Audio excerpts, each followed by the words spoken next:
के बाद दतिया में हालात बेकाबू और तनावपूर्ण हो गए हैं। टिकट बदलने की मांग को लेकर सड़कों पर उतरे समर्थक भड़के हुए हैं। न सिर्फ नेशनल हाईवे पर चक्का जाम किया बल्कि टायर फूंक दिए गए, उग्र प्रदर्शन किया गया और इस दौरान पुलिस और प्रदर्शनकारियों के बीच झड़प भी हुई है और इस झड़प में पुलिस के कई जवानों के घायल होने की भी खबर है, जिसके बाद पूरे इलाके में भारी पुलिस बल तैनात किया गया है। वहीं पार्टी में अंदरूनी बगावत चरम पर है। बीजेपी जिलाध्यक्ष रघुवीर सिंह कुशवाहा ने पूरी कार्यकारिणी के साथ प्रदेश अध्यक्ष हेमंत खंडेलवाल को अपना सामूहिक इस्तीफा भेज दिया है, जिसमें इस फैसले को कार्यकर्ताओं का अपमान बताया गया और प्रदर्शन के दौरान हालात काबू में करने के लिए मौके पर तैनात सुरक्षा बलों को जद्दोजहद करते भी देख सकते हैं आप। और ये हालात टिकट बदलने की मांग को लेकर है। दतिया उपचुनाव इस वक्त खींचतान का केंद्र बन गया है। दतिया में भारतीय जनता पार्टी के कार्यकर्ता प्रदर्शनरत हैं और उनकी मांग है कि नरोत्तम मिश्रा को टिकट दिया जाए, जबकि इस पूरे मामले में भारतीय जनता पार्टी ने जो कैंडिडेट उतारा है, इस बात को लेकर भारतीय जनता पार्टी ही के समर्थकों में नाराजगी देखने को मिल रही है। हालात दतिया में चुनौतीपूर्ण बने हुए हैं और इन हालातों से किस तरह प्रशासन पार पाता है, ये देखने का विषय होगा। एक तरफ बीजेपी ने अपने उम्मीदवार की घोषणा की, तो दूसरी तरफ जो उम्मीद लगाए बैठे नरोत्तम मिश्रा के समर्थक हैं, जिन्हें ये उम्मीद थी कि भारतीय जनता पार्टी की तरफ से दतिया में नरोत्तम मिश्रा को ही टिकट दिया जाएगा एक बार फिर से, उस पर पानी फिर गया। और राजीव हमारे साथ इस वक्त जुड़ गए, बात करेंगे उनसे। राजीव, भारतीय जनता पार्टी के कार्यकर्ता जो नाराज हैं, उनकी नाराजगी का एक ही हल है कि टिकट बदल करके नरोत्तम मिश्रा को दे दिया जाए, लेकिन फिलहाल क्या कोई संभावनाएं नजर आ रही हैं? इतने हो हल्ला हंगामे के बीच क्या पार्टी अपने डिसीजन में, अपने फैसले में कोई बदलाव कर सकती है? इसके कोई संकेत? देखिए, रात को ही भारतीय जनता पार्टी के जिलाध्यक्ष सहित तमाम बूथ अध्यक्ष, मंडल अध्यक्षों ने अपना इस्तीफा दे दिया था और कि अगर टिकट का बदलाव नहीं होता है तो प्राथमिक सदस्यता देगी। पूरी दतिया जिले के जो कार्यकर्ता है, नरोत्तम मिश्रा समर्थक कार्यकर्ता है, वो सभी अपनी प्राथमिक सदस्यता से भी इस्तीफा दे देंगे। लेकिन भारतीय जनता पार्टी के शीर्ष नेतृत्व का अभी तक इस पर कोई बयान नहीं आया है। अभी भी किसी भी प्रकार की किसी ने कोई बयान जारी नहीं किया है और अभी भी जो नरोत्तम मिश्रा समर्थक है उनमें उग्रता बनी हुई है। अभी इस वक्त हम कार्यालय के बाहर मौजूद हैं और यहाँ पर हम दिखाना चाहेंगे कि भारी पुलिस बल तैनात है। प्रदर्शन रात को अधिक उग्र हुआ। वो उग्र प्रदर्शन होने के बाद 2 से 3 बजे के बीच पुलिस को बल का प्रयोग भी करना पड़ा। पत्थरबाजी हुई समर्थकों की तरफ से और उसमें तकरीबन 5 से 6 पुलिसकर्मी भी घायल है। पुलिस अधीक्षक यहाँ पर मौके पर मौजूद है, अतिरिक्त पुलिस अधीक्षक भी मौजूद है, जिला प्रशासन पूरी तरह से रात से ही यहाँ मौजूद है।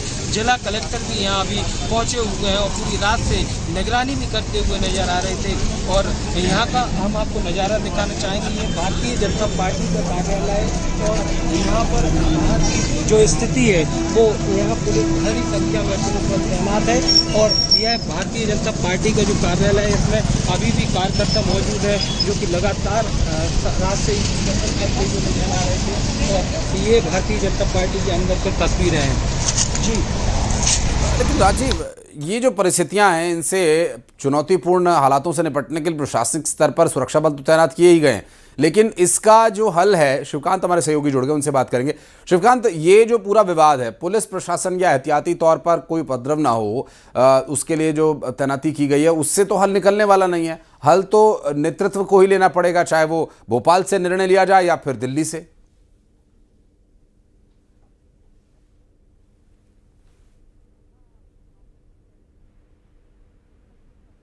निकलने वाला नहीं है, लेकिन समस्या ये है कि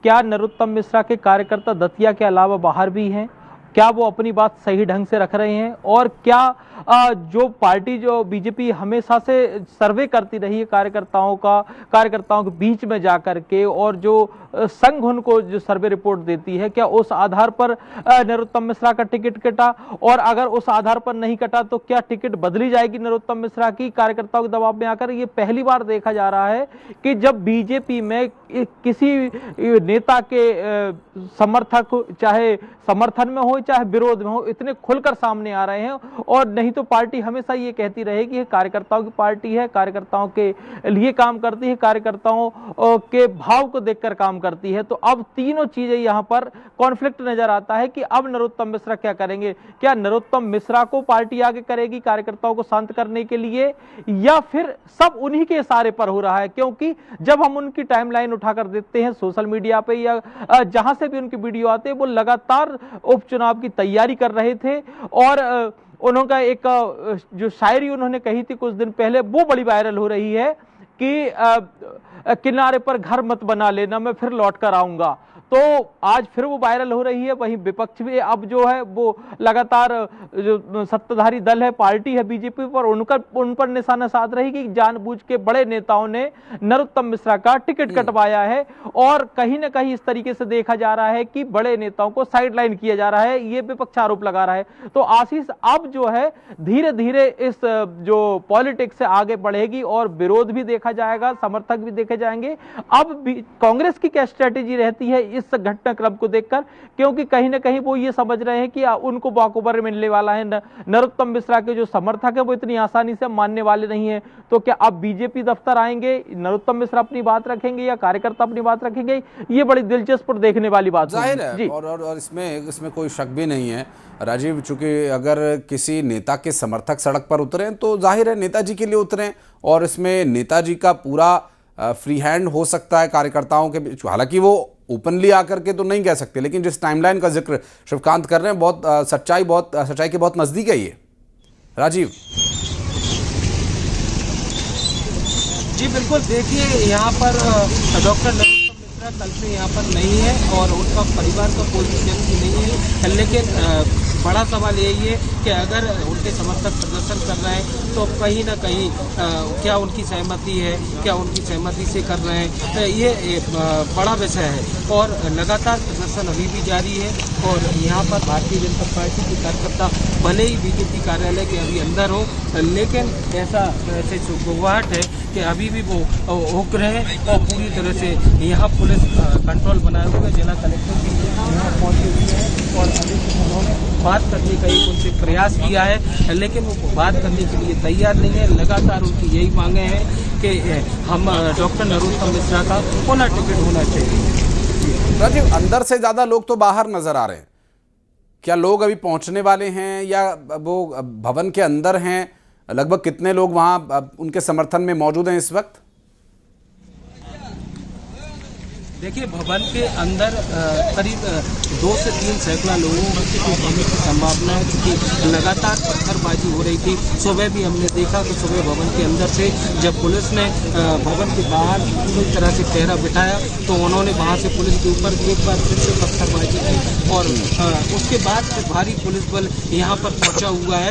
पुलिस अधीक्षक भी यहाँ पहुँचे हुए हैं, अतिरिक्त पुलिस अधीक्षक भी वहाँ पहुँचे हैं और पूरे मामले को कंट्रोल करने की पूरी प्रयास किया गया है। जिला कलेक्टर बिल्कुल कार्यालय के बाहर मौजूद से बात करने के लिए प्रयास करेंगे।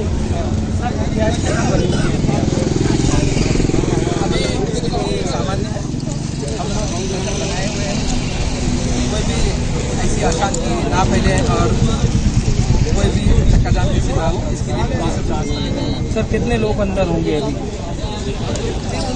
30-40 लोग अंदर शायद हो सकते हैं, हमें एग्जैक्टली पता है, लेकिन हमें उनसे के जाने पे या रोकने पे हमें कोई बंधन नहीं है। बस हमारा इतना कहना है कि 2-2 करके घर चले जाए, हमें ना कोई कार्रवाई चाहिए ना कुछ चाहिए, लेकिन 2-2 करके घर चले जाए ताकि चक्का जाम की स्थिति। बिल्कुल, जिला कलेक्टर यहाँ मौजूद हैं और उनका ये कहना है कि भारतीय जनता पार्टी मिश्रा के जो भी समर्थक हैं वो अपने घर निकल सकते हैं। यहाँ पर स्थिति ऐसी ना बनाए कि हमें बल का प्रयोग करना पड़े। अभी तक पूरी तरह से जाहिर है राजीव, और यहाँ पर कानून व्यवस्था बनी रहे इस पर ही उनका फोकस रहेगा स्वाभाविक रूप से।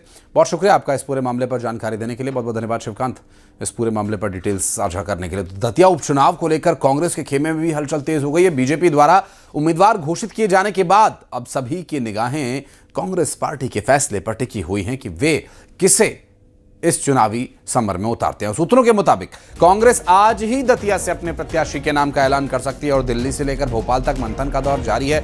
बता दें कि दतिया उपचुनाव के लिए 30 जुलाई को वोट डाले जाएंगे, जबकि 3 अगस्त को चुनाव के नतीजे घोषित किए जाने हैं।